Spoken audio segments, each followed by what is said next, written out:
नमस्कार, सिरोही से संदीप अग्रवाल की रिपोर्ट। रंगोत्सव में राग जौनपुरी में कुसुम परमार व निर्णायक एसबीओ राजेश बार्बर ने आज जाने की जिद मत करो गजल पर खूब दाद बटोरी।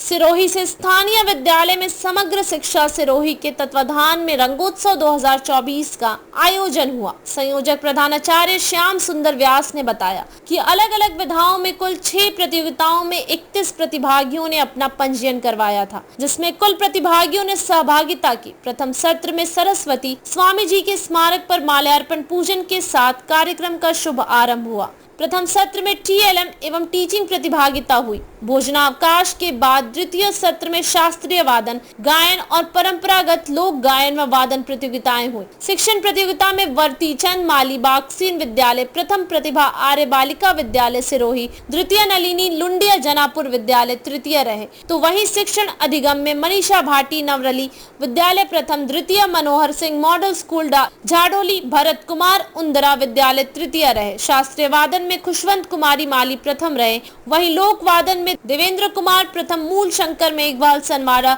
द्वितीय रहे। शास्त्रीय गायन में कुसुम परमार बालिका विद्यालय सिरोही प्रथम, रमेश कुमार बाक्सिन विद्यालय द्वितीय रहे। परंपरागत लोक गायन में दीपक पुरोहित आदर्श डुंगरी विद्यालय प्रथम, दिनेश कुमार रोहिड़ा विद्यालय द्वितीय, प्रकाशपुरी मॉडल स्कूल झाड़ोली तृतीय रहे। सभी विजेताओं को प्रमाण पत्र और मोमेंटो से सम्मानित किया गया। प्रथम स्थान प्राप्त करने वाले सभी शिक्षक शिक्षिकाएं राज्य स्तर जिले का प्रतिनिधित्व करेंगे। निर्णायकों के रूप में टीचिंग और टीएलएम हेतु प्राचार्य राव मां विद्यालय राजपुरा राजीव त्रिवेदी, डॉक्टर नरेंद्र ओझा व्याख्याता राव मां विद्यालय नवीन भवन सिरोही, वी साधना व्याख्याता राव मां वी स्वरूपगंज तथा गायन वादन हेतु निर्णायकों में राजेश बार्बर एसबीईओ ब्लॉक शिक्षा अधिकारी कार्यालय सिरोही, संगीत शिक्षक संजय कलावंत आदित्य बिरला पब्लिक स्कूल पिंडवाड़ा सहित संगीत शिक्षक नलीन शर्मा लक्ष्मीपंत सिंघानिया स्कूल जेके पुरम पिंडवाड़ा। धन्यवाद।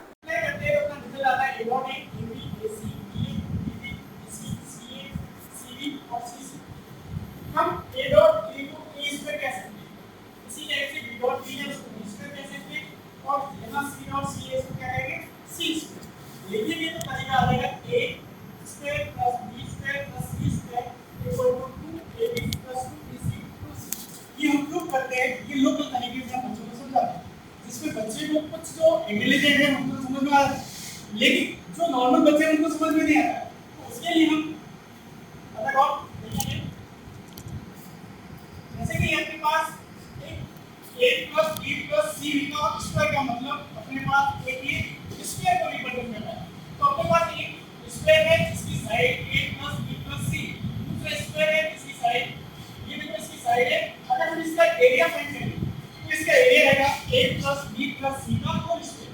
अब ये आना तो चाहिए, इसका मीनिंग क्या होगा कि हम अब एक ऐसा स्क्वायर लो जिसकी साइड अपने पास क्या है A, दूसरा हमने एक स्क्वायर है, तो यहाँ पर ऐसे साइड है तो इस स्क्वायर जो है इसका एरिया कितना हो जाएगा A स्क्वायर।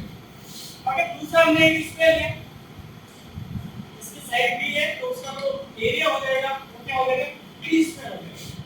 तीसरा हमने लिया ये C है और इसका एरिया क्या हो जाएगा C स्क्वायर हो जाएगा।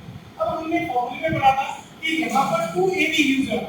2AB का मतलब हुआ कि अपने पास दो रेक्टेंगल ऐसे बनेंगे जिसका एरिया AB है।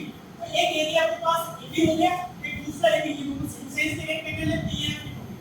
उसके बाद हमने देखा एक तीसरा हमारे पास एक और कंडीशन है AC 2AC। 2AC का मीनिंग ये हुआ कि अपने पास दो रेक्टेंगल ऐसे होंगे जिनका एरिया AC है। तो अपने पास एक AC यहाँ पर है, एक AC यहाँ पर है, और लास्ट तो यहाँ अपने पास एक BC बचा, BC भी 2BC आएगा। इसका मतलब दो एरिया और रहेंगे, ये BC रेक्टेंगल बना, ये रेक्टेंगल ये और हमने स्टार्टिंग में देखा था ये A plus B plus C, जब ये A plus B plus C इसके होल स्क्वायर को डिफाइन करता है। तो किसी के भी स्क्वायर को डिफाइन इस मेथड से भी किया जा सकता है। लेकिन अगर कुछ बच्चे इससे भी लो कैटेगरी के हैं तो उन बच्चों के लिए ये बच्चों ने ये स्पेशल ये बनाया गया है जिसमें ये ओवरऑल जो साइड है ये A plus B plus C को रिप्रेजेंट करता है। ये जैसे कि A, उसके बाद में यहाँ पर हम एक साइड ये जैसे कि B स्क्वायर आ जाएगी, और यहाँ पर लास्ट में ये जैसे कि C स्क्वायर तो यहाँ पर मैंने क्या कहा इसके जो फॉर्मूला होता है a square b square plus c square. उसके बाद में आता है 2ab यानी कि ab के अपने को दो रेक्टेंगल मिले जिसकी साइड ab। तो ये मैंने ये देखो साइड इधर से a है और यहाँ से ये वाली b, तो ये ab आ गया। ये का ये देखो ये वाली साइड a थी, नीचे वाली साइड b थी, तो ये ab यहाँ पर आ जाएगा। इसके बाद bc के दो रेक्टेंगल बने, तो देखो b कौन सा था, तो यहाँ पर अगर हम AC की बात करें तो ये देखो A साइड थी, इधर वाली साइड C, यहाँ पर ये अपना रेक्टेंगल कौन सा आ गया AC। ये साइड अपने पास C थी, ये साइड अपने पास A थी, इसका मतलब यहाँ पर भी ये AC फिट हो जाएगा। अब लास्ट में अपने पास रहे दो रेक्टेंगल, एक AC है और दूसरा है